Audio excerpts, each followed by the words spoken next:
But when we think about AI, we also think about connected car, creating better experiences for our customers. We talk about autonomous vehicle. We talk about electrification. And so we are a mobility company, and so that vehicle becomes important to us. And then what is the technology and tools around that vehicle that we can provide better experiences? Well, Chrissy, at Enterprise, you've referred to 2024 as the year of the operator. What do you mean by that, and why 2024 in particular? Yeah, thank you so much for having me. I really appreciate it, and thank you to all of you in the audience. So you know us as Enterprise Mobility, as car rental, but we are so much more than that. We have truck rental, fleet management. Importantly, we have 90,000 employees and in 90 territories and countries. So the year of the operator is really, really important to us. And as we think about the year of the operator, it really comes down to 4 core areas that have made us successful for over 67 years and will take us into the future. First, customer experience. We have to make sure that we continue to provide excellent experiences for all of our customers. Employee development. We are the largest employer of college graduates in the country, and so we need to make sure that we're providing opportunities and development for our team. And then we are a growth company. We want to continue to grow because if we're growing, we're providing great experiences, we're developing and promoting our people. And then lastly, fourth, is a reasonable bottom line so that we can give back to all the communities that have made us so successful. Because we have 10,000 locations almost, and so we want to make sure that we're making an impact locally and developing those communities. And so the balance of that is really when we talk about the year of the operator and what that means. Yeah. This is quite prescient, and we were talking about this in the green room earlier. You said you have about 90 different locations and 90,000 employees. Right now, there is a storm, and last week there was also another storm that was battering a number of these geographies. How are you taking care of some of those partners? Yeah, so we have a lot of actually partners in the room, and we were just talking to one of the insurance companies as we're figuring out, where do our vehicles need to be? How can we best help our partners, such as insurance companies, government agencies, FEMA, they're on the ground. North Carolina, very hard, difficult place to get to. But what it comes down to is our decentralization and our local leadership. That is where the rubber meets the road. That is where they're focused on operational excellence and making sure that we have the right car in the right place for those people who are unfortunately in the situation that they find themselves in. And then we start planning for the next hurricane that is also circling right now. So it really comes down to our decentralization and our local management with the guidelines of operational excellence, and that has worked very, very well for us. So a huge shout out to Steve Bradway, who is our general manager in North Carolina. Yeah.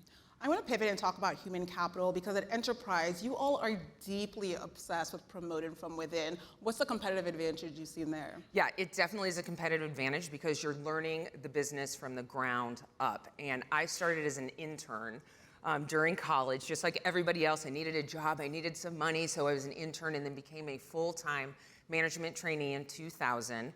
And so 95% of our management team has actually come through the management training program. And so promoting from within means we can take more time with our employees, we can take more time to develop them, give them the resources that they need to make sure they're developing their career with us for the long haul. We view our employees as an investment. And then, as I talked about earlier, we have our fleet management business, which is our original business. We have truck rental, we have commuting, we have car sharing, we have business rental sales, we have this huge sales organization. So once you go through that management training track, you can then hop over into these other business lines that you already know the fundamentals of the business. It's like getting your MBA on the job. It is a huge competitive advantage for us that we invest in our people. And I also want to note that you took part in said management training program. Absolutely. Man, I know how to wash a really good car. But that is not what it is about. It is about getting your MBA on the job. It is really fun because you are growing and developing your own business, your own team. You're responsible for your customer service, your P&L, and driving the business because each location is its own business. They're running multi-million-dollar assets at that business. And so, our people, tend to be on the younger side in those locations, but we're really trying to develop them for the future, and it's been very successful for us. Prior to your ascension to the corner office, you were an operations chief. You held the COO role. Right. What learnings did you take from that position that now translate to the corner office, and how much of a learning curve is there in jumping from operations chief to the CEO? Yes. I've had 17 different roles in our company and also worked internationally, which was very helpful. And so getting those different perspectives is very, very important as you're working towards that C-suite CEO role or even COO role. And so when I think about COO, it's really important because we were decentralized and we do promote from within. And so making sure that we're taking the time to listen to our operators, understand what they need, and then how does that fit within our core principles. And so listening, surround yourself with a great team, and then make sure that I'm asking a lot of questions and I'm inquisitive about the business, because we will never stop learning. Because if we want to propel ourselves into the future, we may be doing different things in the future, but who we are to the core of our DNA will never change. Jumping to CEO and that transition, I think that took a lot of listening, timing is everything. I became CEO January 2020. Not much was going on then. The world sort of fell apart. And so, yeah. And so timing is everything, but I cannot emphasize listening and over communicating, whether it's in a time of crisis or transformation or evolution, as all of us are talking about here today and are thinking about for our businesses. So you're not going to change the whole company in one day. It's an evolution. So listen, surround yourself with great people, and be open-minded. We're a family-owned business, and so my dad always says, who we are to the core of our DNA, our culture will never change. But what we will be doing in the future might be different, and that's okay. That's really exciting. That's my job as CEO, to make sure that we're leading into the future, but understanding the legacy in the past of where we came from and what makes us successful. I'm going to ask you one more question. Quick note for the audience, I am going to momentarily turn to you, so start thinking about questions you'd like to ask Chrissy while she's here. Chrissy, you've now twice used this term, decentralized structure. Break down what that means, why you pivoted to a decentralized structure, and where you're seeing some benefits. Yeah, absolutely. The decentralized structure actually happened from my grandfather. We are based in St. Louis, Missouri, but we have operating groups in 90 countries and territories. And really, he started hiring great people, and so we opened up Kansas City next with Don Ross, who was a great leader for us, and we knew that we needed to be on the ground in our local environments and markets, making sure that we can make quick decisions for our customers, and that we individually in each market is responsible for our customer service, for developing our people so that we can grow the business. Because you cannot replace that individual knowledge and leadership of each market. Yes, we have a corporate office, but at the corporate office, we talk about those 4 operating principles of operational excellence. And so we are creating the playing field. And so you create that playing field, but then you enable and you allow people and empower them to make decisions at the local level. And that has worked beautifully for us. It's a competitive advantage, and it helps our people grow, get promoted, and move through the system as well. Yeah. So. Any questions from the audience? Raise your hand and we'll have a mic runner come to you. Any questions? Over here, please.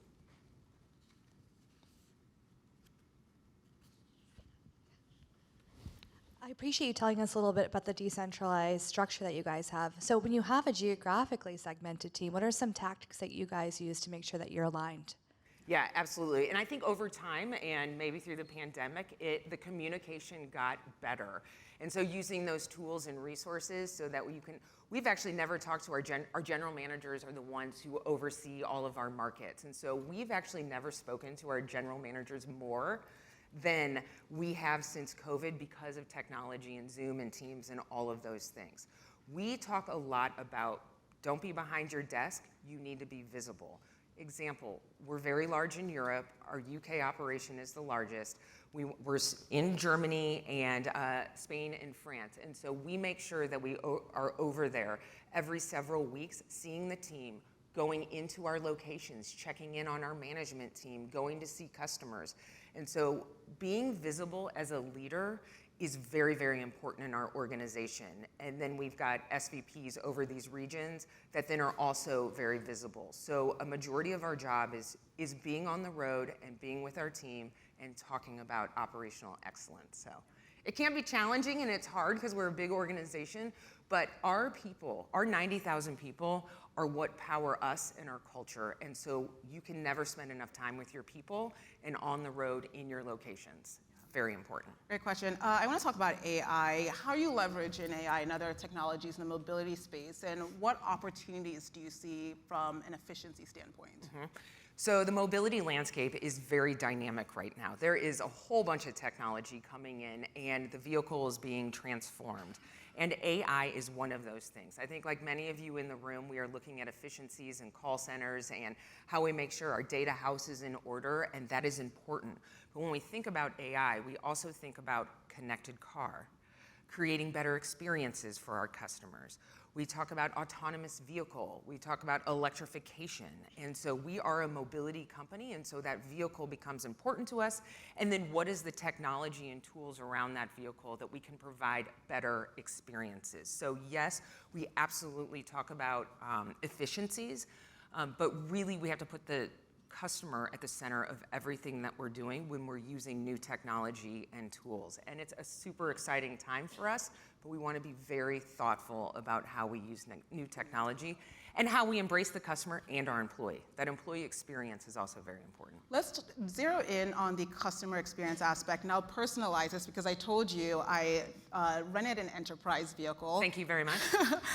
Directly helping your bottom line. And I drove from New York City to Washington, D.C., as I told you, and it was a seamless experience, but I think one area where there was a bit of a wait or a tad bit of friction was just at the counter, waiting for someone to get the car. Do you see yourselves getting rid of that human experience? I mean, I personally don't need that human interaction. Could you digitize that? Well, you actually are probably a national customer, so we have National and Alamo. So thank you very much. National Road Warrior, choose any car, bypass the counter and go. That is an amazing offering.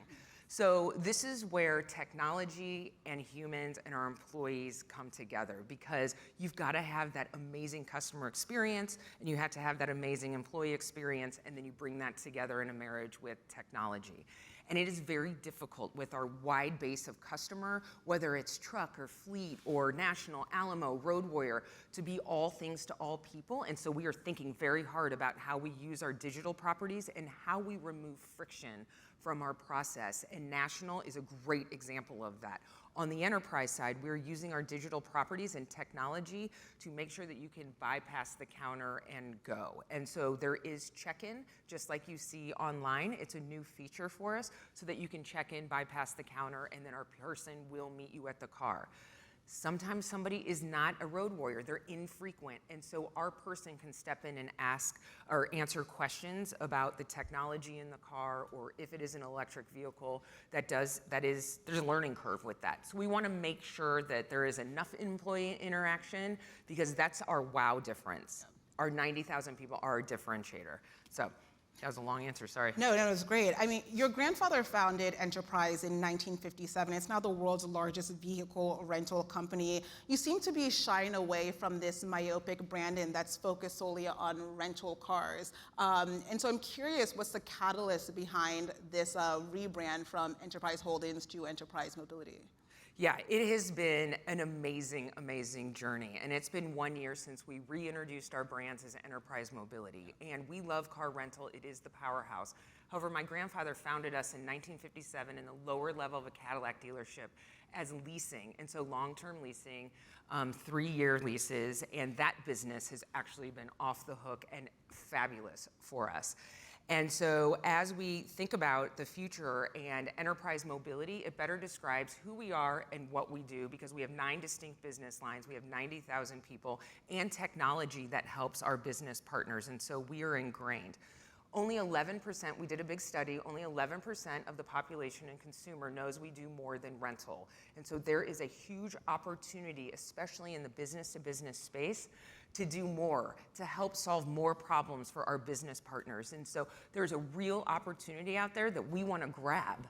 And we want to wow our customers and grow our business for our employees. And so that is the reintroduction of enterprise mobility. And it will take time. It's a new brand, but we are in it as a multi-generational family business. We are in it for the long haul.